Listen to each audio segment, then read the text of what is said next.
Hello दोस्तों, welcome to software engineering channel. क्या हाल चाल है आप लोगों का। सॉफ्टवेयर इंजीनियरिंग चैनल में डेटाबेस मैनेजमेंट सिस्टम की जो प्लेलिस्ट हमने स्टार्ट की थी, आज हम उसके लेक्चर नंबर 22 में पहुंच चुके हैं, जिसका टॉपिक है फर्स्ट नॉर्मल फॉर्म।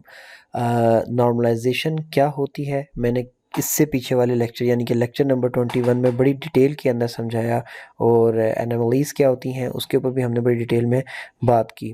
और कल वाले लेक्चर में आपको मैंने ये भी बताया था कि नॉर्मलाइजेशन का जो प्रोसेस है उसके अंदर किसी भी टेबल को जब आप नॉर्मलाइजेशन के प्रोसेस से गुजारते हो, तो उस नॉर्मलाइजेशन के प्रोसेस में बेसिकली आप हर टेबल को first normal form, second normal form, up to six normal form तक के स्टेप्स से गुजारते हो, डिपेंड ऑन दी नीड।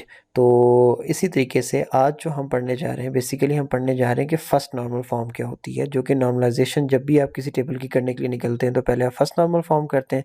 जब फर्स्ट नॉर्मल फॉर्म हो जाती है तो फिर सेकंड, फिर थर्ड, फिर फोर्थ, और फिर जहाँ तक ज़रूरत होती है अप टू सिक्स आप लेकर जाते हैं। तो अब हम देखते हैं कि बेसिकली फर्स्ट नॉर्मल फॉर्म क्या होती है। अगर आपके माइंड में अभी नॉर्मलाइजेशन की कंसेप्ट नहीं है, या फिर आपने इससे पहले वाला लेक्चर नहीं सुना था, तो आप इससे पहले अगर वो लेक्चर सुन लेंगे तो फर्स्ट नॉर्मल फॉर्म क्या है वो तो यहाँ पे आपको समझ आ जाएगा। लेकिन फर्स्ट नॉर्मल फॉर्म जो है बेसिकली नॉर्मलाइजेशन के प्रोसेस का पहला स्टेप है। तो आपको इस पहले स्टेप को समझने से पहले आपको ये पता होना लाजमी है कि नॉर्मलाइजेशन का प्रोसेस होता क्या है।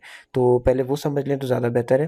तो हम आज उसके बाद अब इस लेक्चर के ऊपर आइएगा, और हम आज पढ़ते हैं कि फर्स्ट नॉर्मल फॉर्म क्या होती है, और प्रैक्टिकली इसको देखेंगे भी एक टेबल पे अप्लाई करके। तो देखें, फर्स्ट नॉर्मल फॉर्म। तो a relation is in first normal form if it does not contain any repeating values। ठीक है, मतलब ये कि ए रिलेशन किसको कहते हैं, एक टेबल को। तो डेटाबेस की लैंग्वेज के अंदर मैंने आपको ये चीज़ें बताई हुई हैं कि टपल क्या होता है, रिलेशन क्या होता है। तो अब मैं बार बार अगर मैं ना भी एक्सप्लेन करूँ तो एटलीस्ट आप लोगों को मैं उम्मीद ये करता हूँ कि ये चीज़ें क्लियर होंगी। तो एक रिलेशन एक टेबल को बोलते हैं, और एक टेबल उस वक्त नॉर्मल फॉर्म में होता है जब उसके अंदर कोई भी रिपीटिंग वैल्यूज़ नहीं होती, यानी कि कोई भी वैल्यूज़ यानी कि डबल नहीं आ रही होती। अच्छा, the value in each attribute should be atomic, यानी कि हर एक एट्रीब्यूट में एक ही वैल्यू होती है। ये एक बेसिक थ्योरेटिकल कंसेप्ट है जो कि कभी भी इतने अच्छे तरीके से आपका फर्स्ट नॉर्मल फॉर्म का कंसेप्ट क्लियर नहीं कर सकता जितना आपको एक प्रैक्टिकल एग्जांपल देख के हो सकता है। तो अब हम प्रैक्टिकल एग्जांपल की तरफ चलते हैं, और ये आपके सामने एक पूरा का पूरा टेबल है, और ये टेबल ऐसा टेबल है जो कि इस वक्त फर्स्ट नॉर्मल फॉर्म में नहीं है। तो अब हम इसकी नॉर्मलाइजेशन करना चाहते हैं, तो नॉर्मलाइजेशन का पहला स्टेप होता है फर्स्ट नॉर्मल फॉर्म। तो उसमें डालने के लिए हम क्या करेंगे, हम पहले तो हम ये देखते हैं कि हमें ये कैसे पता कि फर्स्ट नॉर्मल फॉर्म में नहीं है। हमें ऐसे पता कि एक अकाउंटेंट है जिसका नंबर है 21, उसकी स्किल नंबर है 113, स्किल कैटेगरी है सिस्टम्स, प्रोफिशेंसी नंबर है 4, अकाउंटेंट का नाम है राशिद, अकाउंटेंट की एज है 45, ग्रुप नंबर है 52, ग्रुप सिटी है IST मींस के इस्लामाबाद, और ग्रुप सुपरवाइज़र है बासित। ठीक हो गया। तो अब इसी तरीके से दूसरा एक अकाउंटेंट है जिसका अकाउंटेंट नंबर है 35, उसकी स्किल है 113, 179, 204, और स्किल कैटेगरी है सिस्टम, टैक्स और ऑडिट, प्रोफिशेंसी है 165, और उसके बाद accountant name Zaheer 48, 44, Karachi, and Akmal उसका सुपरवाइज़र है। सो ऑन, इस तरीके से आपके पास 1 2 3 4 यानी कि 4 रोज़ हैं, 4 रिकॉर्ड हैं। लेकिन इसके अंदर जो सेकंड नंबर पे रिकॉर्ड है, अकाउंटेंट नंबर 35 का जो रिकॉर्ड है, इसमें आप देखें आपके पास वैल्यूज़ रिपीट हो रही हैं। मींस ये कि स्किल नंबर वाले कॉलम के अंदर पहले एक वैल्यू आई, फिर उधर ही दूसरी वैल्यू आई, फिर उधर ही तीसरी वैल्यू आई। यहाँ पर स्किल कैटेगरी के अंदर आपके पास स्किल पहली आई, फिर उसके बाद दूसरी, फिर उसके बाद तीसरी, फिर प्रोफिशिएंसी नंबर में भी सेम पैटर्न रिपीट हुआ। तो ये रिपीटिंग वैल्यूज़ आ गई, जबकि होना क्या चाहिए, किसी भी एट्रीब्यूट में एटॉमिक वैल्यू होनी चाहिए।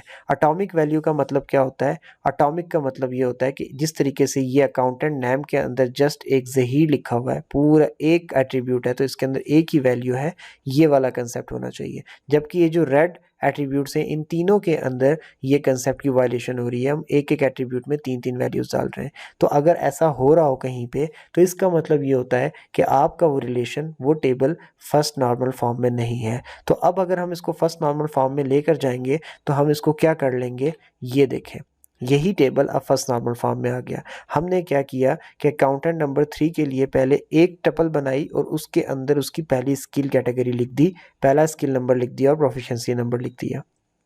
फिर सेकंड कैटेगरी बनाई, उसमें second skill number, skill category और प्रोफिशिएंसी नंबर लिख दिया, और फिर थर्ड टपल बनाया और थर्ड टपल के अंदर फिर third skill number, skill category और प्रोफिशिएंसी नंबर लिख दिया। तो इस तरीके से आपने उस एक रिकॉर्ड को जिसके अंदर रिपीटिंग वैल्यूज़ आ रही थी, जिसमें एटॉमिक वैल्यूज़ होनी चाहिए, ये वाली कंडीशन की वायलेशन हो रही थी, उसको दूर करने के लिए आपने उसको ऐसे स्ट्रेट कर लिया। तो आपका टेबल फर्स्ट नॉर्मल फॉर्म में आ गया।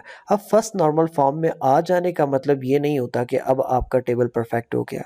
परफेक्ट टेबल तो तब होता है जब वो बहुत सारी नॉर्मलाइजेशन की स्टेप्स के ऊपर से गुजरता है, first, second, third and so on.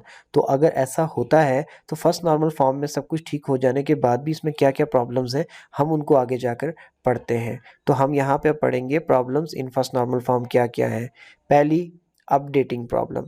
तो इसमें क्या होता है कि suppose the user want to change the name of accountant number 35, he have to change in all the records. अब देखिए, जब आप फर्स्ट नॉर्मल फॉर्म में टेबल को लेकर आ गए तो यहाँ पे प्रॉब्लम क्या हो गई है कि अब अगर अकाउंटेंट नंबर 35 का नाम आप किसी वजह से चेंज करना चाहते हैं तो आपको वो नाम बेसिकली 3 जगहों पे चेंज करना पड़ेगा, क्योंकि अकाउंटेंट नंबर 35 के लिए 3 रोज हैं, 1 2 3। तो अकाउंटेंट का नाम क्या है? ज़हीर। अब आप इसकी जगह ज़हीर की जगह नाम लिखना चाहते हैं ज़हीर अली, तो आपको यहाँ पे भी जाके लिखना पड़ेगा, फिर उसके बाद यहाँ पे भी जाके लिखना पड़ेगा, फिर उसके बाद यहाँ पे भी जाके लिखना पड़ेगा। तो देखें, आपने जब फर्स्ट नॉर्मल फॉर्म अचीव की एक प्रॉब्लम को रिजॉल्व करने के लिए, तो आपके सामने एक और दूसरी प्रॉब्लम आके खड़ी हो गई। फर्स्ट प्रॉब्लम तो ये आ गई।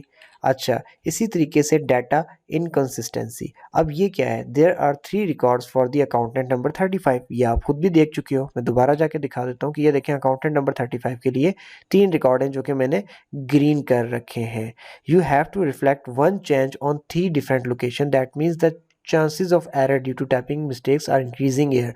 यानी कि अब अगर आप कोई एक चेंज करते हो तो वो एक चेंज जो है आपको 3 जगहों पे करना पड़ेगा। लेट्स से 1 साल के बाद अकाउंटेंट नंबर 35 की एज 48 से 49 हो गई है, तो अब आपको ये 49 3 जगह पे जाके लिखना पड़ेगा, और पॉसिबल है कि जब बहुत बड़े-बड़े रिकॉर्ड्स हों तो आप 49 हर जगह पे लिखना भूल जाएँ। शायद आप 2 जगह पे लिख दें और तीसरी जगह पे आप लिखना आपके माइंड से निकल जाए, या फिर अभी यहाँ पर तो 3 है, तो हो सकता है 3 की जगह 5-7 हों, तो फिर आप 5 में से 3 या 4 में लिख दें और 1 या 2 में लिखना भूल जाएँ, तो आपका डाटा इनकंसिस्टेंट हो जाएगा। आधे अकाउंटेंट नाम ज़हीर जिनका है, ज़हीर साहब के आधे रिकॉर्ड में वो 48 एज के होंगे और आधे रिकॉर्ड में 49 के हो जाएंगे, तो डाटा इनकंसिस्टेंट हो जाएगा। और ये प्रॉब्लम भी तब आई जब हमने फर्स्ट नॉर्मल फॉर्म अचीव की। इसी तरीके से deletion problem. Suppose the user want to delete the record of supervisor Basit, he will also lose some other important data about the accountant which is available in the table।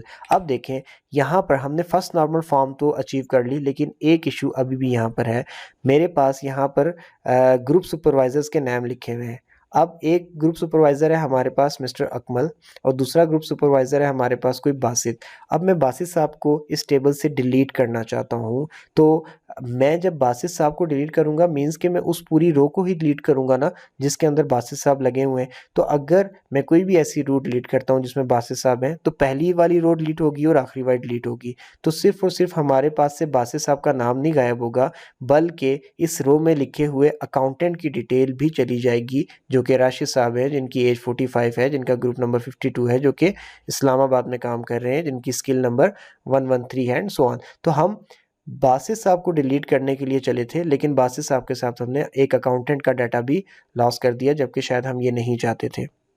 तो देखें, आपने first normal form achieve की। First normal form achieve करने से आपने एक issue को तो रिजॉल्व किया, लेकिन उस एक इशू के रिजॉल्व होने के साथ साथ कुछ नए इश्यूज़ ने भी जन्म ले लिया, और कुछ इश्यूज़ ऐसे और भी मौजूद हैं जो फर्स्ट नॉर्मल फॉर्म में जाने के बाद भी रिजॉल्व नहीं हो सके। तो अब ये इश्यूज़ किस तरीके से रिजॉल्व होंगे, जैसे जैसे हम आगे चलेंगे, जैसे जैसे हम second normal form, third normal form को देखेंगे, तो आपको पता चलता चला जाएगा कि इन इश्यूज़ को कैसे रिजॉल्व करना है। अभी हमने आज के लेक्चर में ये देखा कि फर्स्ट नॉर्मल फॉर्म क्या होती है, और वो किस तरीके से फर्स्ट नॉर्मल फॉर्म में अगर एक टेबल इस सिचुएशन में हो जो मैंने आपको दिखाया, तो किस तरीके से आप उस टेबल को उठा के फर्स्ट नॉर्मल फॉर्म में लेके आ सकते हैं, ये हमने आज के लेक्चर में देखा। लेकिन फर्स्ट नॉर्मल फॉर्म में लाने के बाद जो नए इश्यूज़ ने जन्म लिया और जो इश्यूज़ रिज़ॉल्व नहीं हो सके, जो कि मैंने अभी आपको बताए भी, उनको कैसे ठीक किया जाएगा, वो खुद ही ठीक होते चले जाएंगे जब हम second normal form, third normal form की तरफ चलेंगे। तो वो हम नेक्स्ट लेक्चर में देखेंगे कि सेकंड नॉर्मल फॉर्म क्या होती है, और आगे फिर आहिस्ता आहिस्ता हम हर नॉर्मल फॉर्म को देखते हुए चलेंगे। तो अभी मैं इस लेक्चर को यहीं पे ख़त्म करता हूँ। अगर आपको इस लेक्चर के नोट्स रिक्वायर्ड हो तो इस वीडियो की डिस्क्रिप्शन में लिंक गिवन है, आप वहाँ से जाके नोट्स डाउनलोड कर सकते हैं। इसके अलावा अगर इस लेक्चर के रेलिवेंट कोई भी आपका कोई क्वेश्चन हो तो आप इस वीडियो के कमेंट सेक्शन में भी मुझसे पूछ सकते हैं। इसके अलावा आप मुझे ट्विटर के ऊपर फॉलो करके वहाँ पे भी मुझसे पूछ सकते हैं। मेरे ट्विटर अकाउंट का लिंक भी वीडियो के डिस्क्रिप्शन में गिवन है। इसके अलावा अगर वीडियो अच्छी लगी हो तो प्लीज़ लाइक करके चैनल को सब्सक्राइब कर दें। आपकी सब्सक्रिप्शन हमें मोटिवेशन देती है इस तरीके के नए लेक्चर लाने में और आपको अच्छी चीज़ें सिखाने में। तो इस लेक्चर को मैं यहाँ एंड करता हूँ। दोबारा मिलेंगे नेक्स्ट लेक्चर में, तब तक के लिए अल्लाह हाफिज़।